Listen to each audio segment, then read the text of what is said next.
qu'est-ce qu'on fait? On veut lui imposer des solutions. Peut-être que j'essaye ça, peut-être que je vais essayer ça, peut-être. Et Hachem, il dit, tu sais que j'ai peut-être autre chose à te proposer que ça. Et au moment où tu lâches prise, tu dis, tu sais quoi, j'ai tout essayé. J'ai essayé 1 milliard de trucs. On a essayé 3 trucs, on a essayé 1 milliard de trucs. D'accord? Au moment où t'en peux plus, tu craques, tu dis, Hachem, vas-y, tu sais quoi, occupe-toi-en.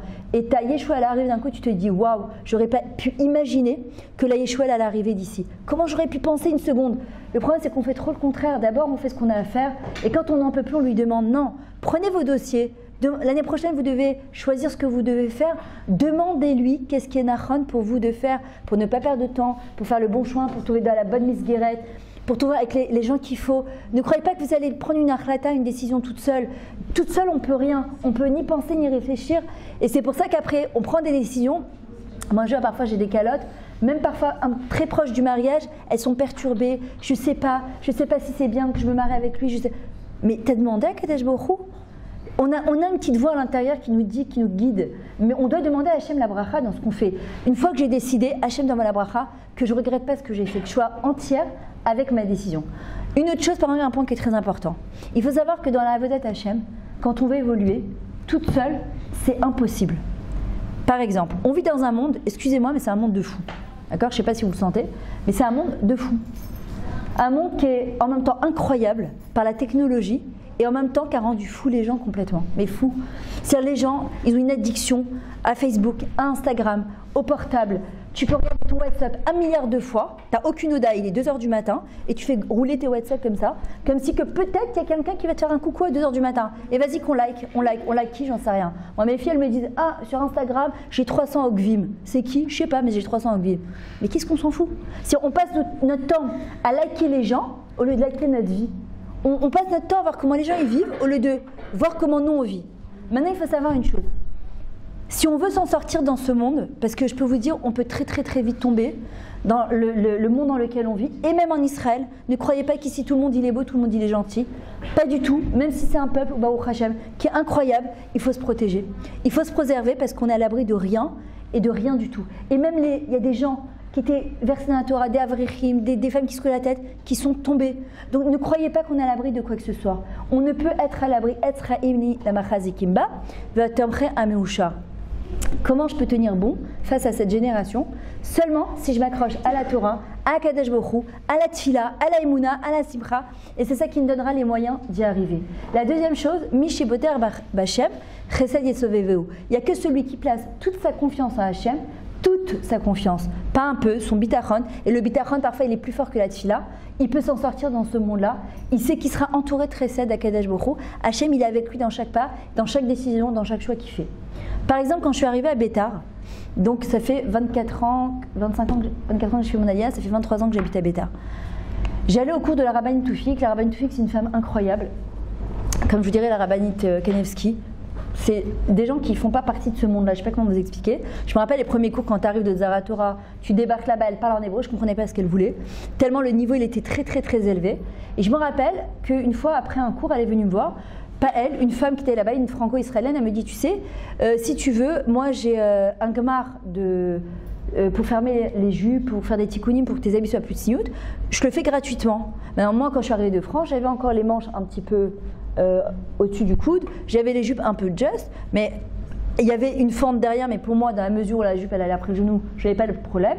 Elle vient me voir, elle me dit, si tu veux, je te ferme tes jupes gratuitement. Et je la regarde, je lui dis non, merci, c'est gentil, et je pars. Le lendemain, donc je vous explique, j'ai étudié 12 ans d'affilée chez Rabbeinu Toufik, 4 fois par semaine. Ok? Donc tous les jours j'arrivais et tous les jours elle me prenait la tête. Elle me dit, si tu veux, je te ferme tes jupes. Je dis, mais qu'est-ce qu'elle veut chez moi ça? Et à la fin, je lui dis, non merci, j'ai pas envie de fermer mes fentes. Et je me suis rappelé que le Baal Shem Tov, il disait qu'il n'y a rien pour rien dans la vie. Quand tu entends quelque chose, quand tu vois quelque chose. Par exemple, vous pouvez sortir du cours en vous disant c'était génial, j'ai appris des choses. Vous dire waouh, j'aurais préféré ne pas assister à ce cours parce que ça m'engage. Mais en même temps, on ne peut pas rester en OCP toute sa vie. À partir du moment où vous avez appris une nouvelle information en Torah, c'est que Hachem, il vous invite à grandir. D'accord? On ne peut pas rester au même niveau toute sa vie, c'est pas possible. Au niveau matériel, on en veut toujours plein. Mais au niveau spirituel, on se contente. Ça va, c'est bien. Alors, comment on démarche quand on apprend quelque chose de nouveau? Je vais voir la rabbinite Toufik, je lui dis, est-ce que c'est une halakha ou c'est seulement elle qui est un peu extrême? Est-ce qu'elle est un peu mahmira? La rabbinite Toufik me dit non, c'est une halakha. Parce que ça insinue encore plus les fentes, même si la jupe elle est après, qu'une jupe qui est juste au niveau du genou, mais la fente, elle interpelle, quoi. Et là, je sors de là-bas, je suis complètement perturbée. Je me dis, maintenant, je vous explique, j'avais à peine 19 ans, d'accord. J'avais une fille, j'avais un garçon. J'étais encore dans l'esprit de l'État français, donc il était hors de question que je ferme mes fentes. Je me suis dit, ma famille de France, ça va arriver, parce qu'à l'époque, fermer des fentes, c'était rajouter des bouts de tissu, c'était horrible, d'accord. Ça faisait un look de docite que je voulais pas du tout avoir, à l'époque en tout cas, mais hors de question. Et je me dis, tu te rends pas compte, ma famille de France, ça va arriver, elle va me regarder, elle va me dire, qu'est-ce que c'est que ça, c'est quoi ce look bizarre que t'as, regarde à quoi tu ressembles. Je me suis fait tout un film dans ma tête, je vous raconte pas. Et à la fin, j'ai dit à Hachem, écoute, c'est toi qui m'as fait entendre cette nouvelle information. Moi, si c'est moi, franchement, je suis très bien avec mes jupes, je n'ai pas besoin de les fermer. Alors, si c'est pour toi, pour te faire plaisir, je veux bien, mais il faut que tu me donnes l'envie d'avoir envie. Parce que là, j'ai même pas envie, ça me parle même pas. Mais si j'ai entendu, Kanirik, il faut que je m'approche de toi. Alors, il faut que, Birkla, tu me donnes envie d'avoir envie de te faire plaisir, parce que moi, j'ai pas du tout envie. J'ai prié pendant des mois. Ça s'est pas fait du jour au lendemain. De toute façon, j'aime pas les trucs qui vont à l'extrême. Il faut intégrer, il faut prier, il faut demander à Hachem de l'aide et pas se dire, ah ça y est, moi je suis illuminée, ça y est, je prends tout sur moi. Non, non, non, non. On va doucement, on intègre, on prie, on demande la Seta d'Ishmael à Kadosh Baruch Hu. Et donc je suis là, et je prie. Un jour, tu sais pas comment l'aide, elle t'arrive. Un jour, je me lève et je me dis, Myriam, t'es en train de te prendre la tête pour un 10 cm d'ouverture de jupe. Parfois, on est là, on ferme ici le truc, et on ferme la veste qu'elle est. En vrai, on kiffe rien, parce que je kiffe ni ça, parce que je suis mal à l'aise, je suis pas bien, je mets un truc qui me convient pas, je sais qu'Hachem il me regarde, alors pourquoi je le fais? On réfléchit pas en fait, on pense pas, le Yetzer Hara il nous empêche de penser, de se poser et de réfléchir. Et je me suis dit, Myriam, à 120 ans de toute façon, Shait, t'es plus là, que tu veuilles ou pas. Tout le monde s'en fout des jupes de Myriam et tout dit. C'est que t'aies rajouté un bout de tissu ou qu'elle soit comme ça, mais ça importe personne. Par contre, il y a une personne que ça importe, et c'est Akadosh Baruch Hu. Une personne, si je peux dire une personne, d'accord? Hachem Echad ou Shmo Echad. Que quand tu es arrivé à 120 ans là-haut, alors là, Akadosh Baruch Hu, il va te compter ça pour l'éternité. C'est-à-dire que depuis 24 ans que j'ai fermé mes jupes, Akadosh Baruch Hu, il va me compter ça en mérite pour l'éternité. Et vous croyez que je l'ai fait tout seul? Non. J'ai demandé à Kadosh Baruch Hu de m'aider.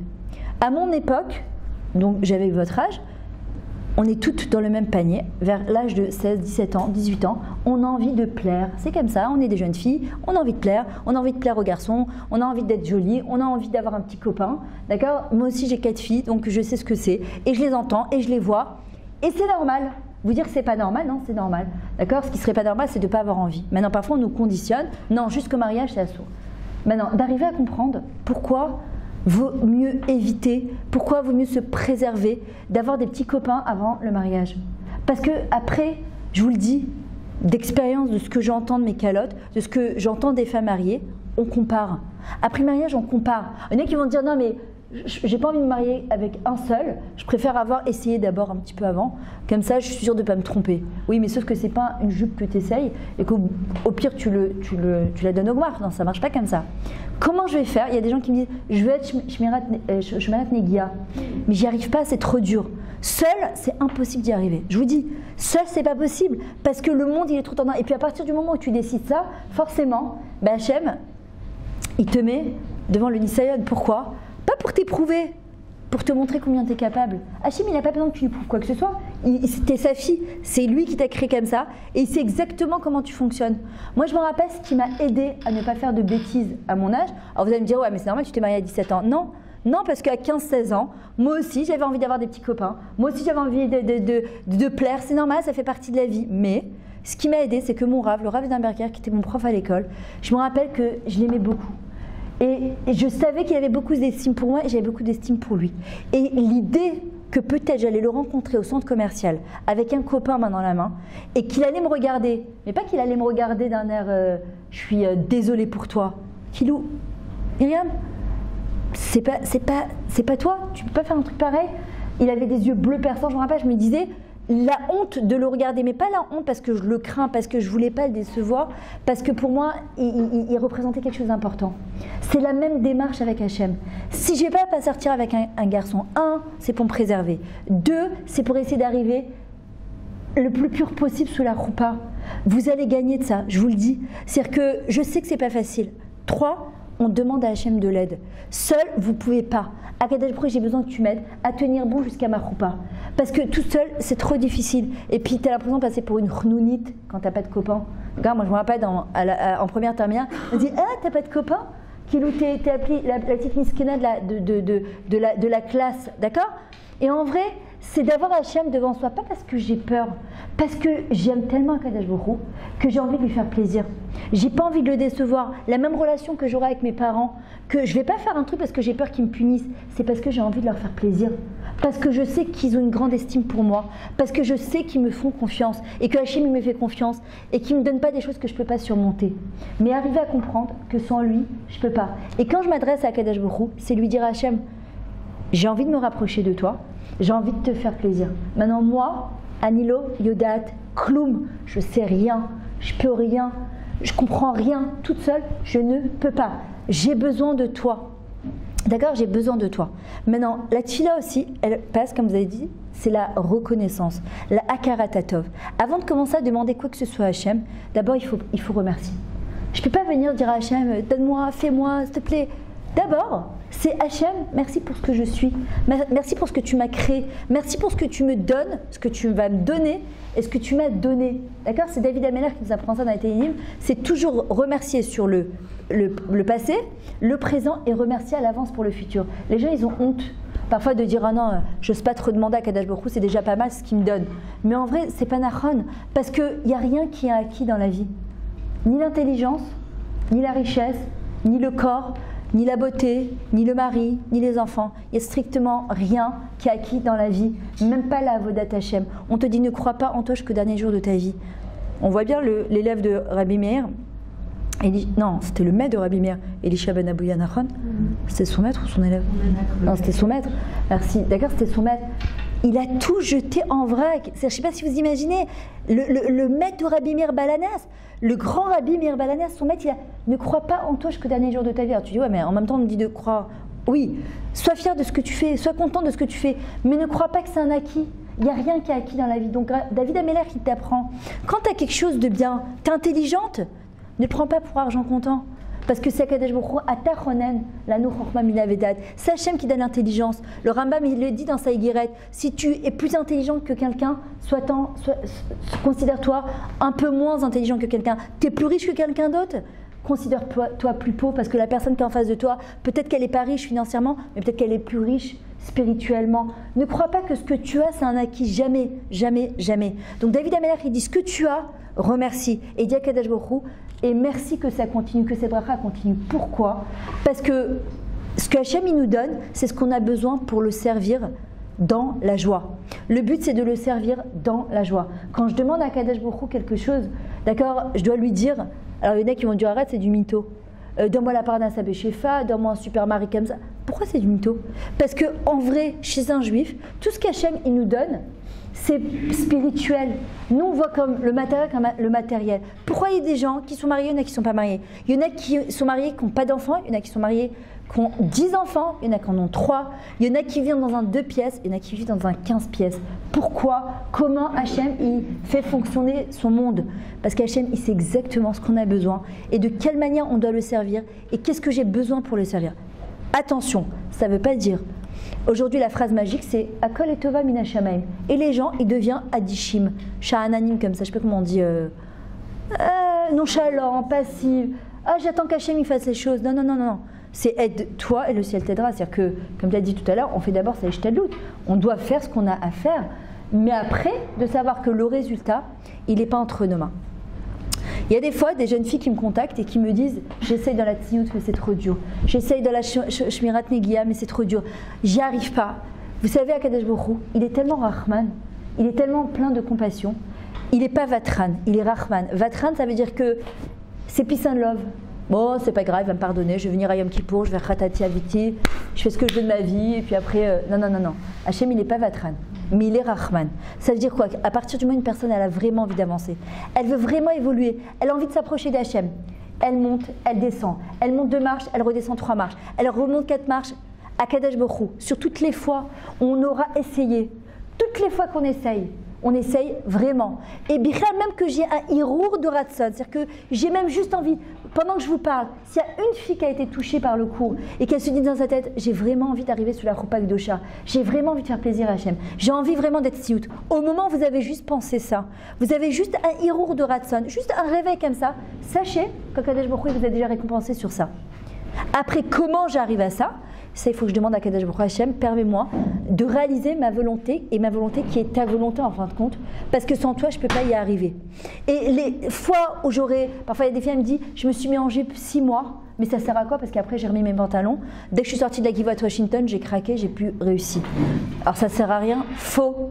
Faux, parce que ta Neshama, elle a intégré, elle a imprimé en elle ces 6 mois où tu as été tsanoua.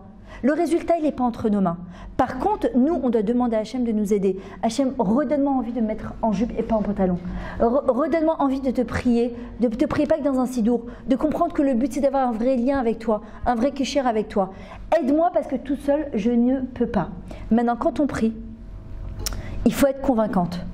Il faut être convaincu pour être convaincante. Qu'est-ce qu'il nous dit à Kadosh Baruch Hu? Nitzruli banai. C'est quoi les Natser à Kadosh Baruch Hu? Moi, je peux les Natser Hachem? Non, Hachem, il est mes Natser aussi. La Natser Megninat, ce qu'il dit, c'est quoi Lama Natser, Lama Anetzar.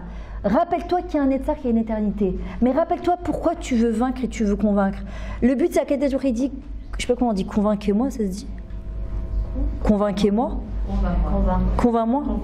Hachem, c'est ce qu'il dit, convainc-moi, s'il te plaît. Ça veut dire quoi? Que quand je prie, il faut que je puisse, que quand Adonai Sefatat Iftar Pi Ufi Yagid Teilatecha. Si déjà j'ouvre ma bouche à Kadosh Baruch Hu, d'abord c'est l'Agid Teilatecha, c'est commencer par tes louanges. Merci pour tout ce que j'ai, tout ce que je suis, tout ce que tu m'as donné, tout ce que tu m'as fait. Maintenant, Kadosh Baruch Hu, j'ai besoin de toi. J'ai besoin de toi dans ma vie, j'ai besoin de toi dans ce domaine. J'ai besoin de toi pour mes bacs, j'ai besoin de toi pour un shido, j'ai besoin de toi pour prendre une décision l'année prochaine. J'ai besoin de toi pour faire des choses dans ma vie. Mais je dois être convaincue, quand je prie, que j'ouvre ma bouche, que Hachem il est là, il m'écoute, il va me donner ce que j'ai besoin en temps et en heure. Si je ne suis pas convaincue, qu'est-ce qu'ils font les anges? Ils prennent la tefila, boum, ils la mettent, vous savez, comme dans le portable, au lieu d'arriver comme ça fait tchic, là, sur le côté. Et tu te dis, pourquoi ma tefila ne monte pas jusqu'en haut? Parce que ma tefila, elle doit venir du plus profond de ma neshama. C'est-à-dire que quand je viens, je vous raconte un truc, il y a peut-être 8 ans de ça, je voulais refaire ma cuisine. Elle était vraiment à la panime. C'est vraiment pas belle. Les tiroirs ils s'ouvraient plus, les portes elles allaient tomber. Et je me rappelle, c'était veille de Pessah et je suis là en train de nettoyer ma cuisine. Et je fais Hachem, j'en peux plus, c'est pas comme ça, qu'une belle Israël, mais une miskena de chez miskena quoi. J'étais là, même moi, au bout d'un quart d'heure, je me suis saoulée de m'entendre quoi. Et chaque placard que je nettoyais, je la grognais. Et à un moment, je me dis, mais Myriam, je comprends pas. Pourquoi tu ne demandes pas bien? Pourquoi tu demandes comme une miskena? Comme si tu sais que c'était un truc futile. Tu n'oses pas te déranger Hachem pour une cuisine. Parce qu'il y a des gens dans les hôpitaux, tu comprends. Mais d'un autre côté, tu la veux ta cuisine. Donc tu n'es pas sincère dans ta tefila. Pourquoi alors tu lui demandes? Ou tu demandes, tu ne te demandes pas. Mais si tu demandes, tu dois demander vraiment. Hacha Ikra ou Behemet, Retsan ira aviasé. Celui qui demande Behemet. Pas mytho là comme ça. Non, Behemet. Et là, je dis à Hachem, d'abord je te demande pardon, que j'ai pas arrêté de grogner. Merci que j'ai une cuisine, merci que j'ai un mari, j'ai des enfants, j'ai un toit, merci que j'ai mes deux mains, que je suis rêve Pessah, je suis en train de nettoyer, que je suis en bonne santé, que je suis en train de... Mais tu sais quoi, fais-moi un kiff, donne-moi une belle cuisine, une nouvelle cuisine. Dans les 6 mois, j'ai eu ma cuisine. Alors que ça faisait des années que je priais. Pourquoi? Parce que j'étais pas sincère. Parce que je crée un marsom, une barrière entre Hachem et moi. J'ai honte de lui demander parce que j'ai l'impression que c'est futile. Alors pourquoi tu demandes? Non, parce que tu espères quand même quand tu demandes que peut-être il va t'aider. Peut-être qu'il va avoir pitié de toi. Non, c'est pas comme ça. Quand on demande à Hachem, on doit lui demander, on doit être convaincu pour être convaincante. Au revoir, Shabbat Shalom. Excusez-moi, mon mari m'attend. La brute. Ouais, exactement.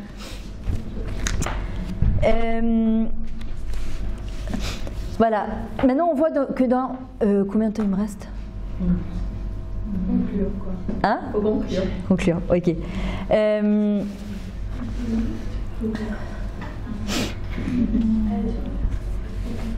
Maintenant, moi, si je devais conclure, d'abord, c'est d'essayer de prendre 4-5 minutes par jour et de prendre rendez-vous avec Hachem. Dans notre Yoman, dans notre loose, dans notre agenda, on a du temps pour tout. On a du temps pour ses devoirs, on a du temps pour manger, on a du temps pour faire du sport, on a du temps pour parler. Et chaque fois on dit non mais j'ai pas le temps, je sais pas par où commencer. Tu dis Hachem, je ne sais pas par où commencer. Prends 5 minutes en rendez-vous avec Hachem et parle-lui. 5 minutes, c'est tout rendez-vous avec lui. Si je vous dis maintenant, la Havdil, d'accord, tu as rendez-vous avec... voilà, c'est-à-dire avec Bibi. Tu peux aller voir Bibi, tu lui demandes ce que tu veux pour l'année prochaine. Tu vas être comme une folle. Tu racontes à tout le monde, tu es parti voir Bibi, tu es parti à la maison de Bibi, tu as vu Bibi, tu as reçu Bibi, Bibi, d'accord? Hein? Voilà, d'accord, tu es là, ouais, Bibi m'a reçu. Est-ce que vous vous rendez compte que Adonai c'est fatal, c'est-à-dire que Hachem, déjà, j'ai le souhait de me tenir devant toi 24 heures sur 24 et j'ai le mérite, c'est-à-dire j'ai la possibilité de te demander ce que j'ai envie. Et il m'écoute, c'est-à-dire que la ligne elle est ouverte, elle ne coûte pas d'argent, ni Hot, ni Golan, ni Cellcom, ni Orange, ni rien. C'est-à-dire que tu peux lui parler quand tu veux, 5 minutes par jour, tu te mets en connexion avec lui. Ça veut dire quoi? Tu te mets dans un endroit qui te fait kiffer, sous un arbre, il fait beau, dans ta chambre, sur une chaise longue, avec un Coca-Cola, tu fermes ton portable, 5 minutes, tu lui parles, tu déverses ton cœur. Comment on fait? D'abord, on remercie. Deuxièmement, on prie. Troisièmement, on finit toujours par remercier. Et lui dire à Hachem, renforce-moi en Emouna, renforce-moi en Bitachon, renforce-moi en Tfila, et surtout donne-moi la savlanout, la patience d'attendre que quand toi t'auras décidé de me donner, alors je sois un Kéli, un réceptacle pour recevoir ce que tu veux me donner. Parce qu'Hachem, il a plein de choses à nous donner. Plein de choses. Il veut nous donner ce qu'il y a de meilleur pour nous. Le problème, c'est que nous, comme on n'est pas sûr que Hachem veut nous donner quand tu vois tout ce qui se passe, et de manière internationale, tu te dis, moi je vois sur les Facebook, il est où Hachem? Chas de Shalom. D'accord? Pourquoi? Parce que j'ai l'impression qu'il n'est pas là. Si je ne fais pas de moi un Kéli pour recevoir toutes les brachot qu'Hachem m'a donné, parce que mon Kéli, il est rempli de shtugot, alors comment tu veux qu'il me donne? Mais si je me vide et je dis à Kadosh Baruch Hu, je suis prête à recevoir tout ce que tu veux me donner qui est bien pour moi, parce que toi tu sais ce qui est bien pour moi, alors Bezrat Hachem, vous verrez que vous aurez plein de Yeshuot Bezrat Hachem dans votre vie. Est-ce que vous avez des questions? Ok. Je veux 5 filles qui me disent que vous avez retenu du cours. Allez, osez. Allez, vas-y. C'est quoi ton prénom? Jeanne. Jeanne, allez. Alors, ce que j'ai retenu du cours, c'est que déjà, c'est très motivant. Merci. Je trouve ça hyper motivant parce que des fois, on est désespéré, on ne sait pas comment s'adresser, comment avoir ce qu'on veut. Des fois, on se rend compte qu'on est en train de faire n'importe quoi. Et ça nous donne des bons outils pour pouvoir prier Hachem. Alors, qu'est-ce que tu reçois? C'est quoi l'outil qui t'a le plus parlé? Enfin, tu te dis... Parler tout le temps à Hachem. Et surtout essayer de comment expliquer, d'essayer que ce soit une vraie prière, pas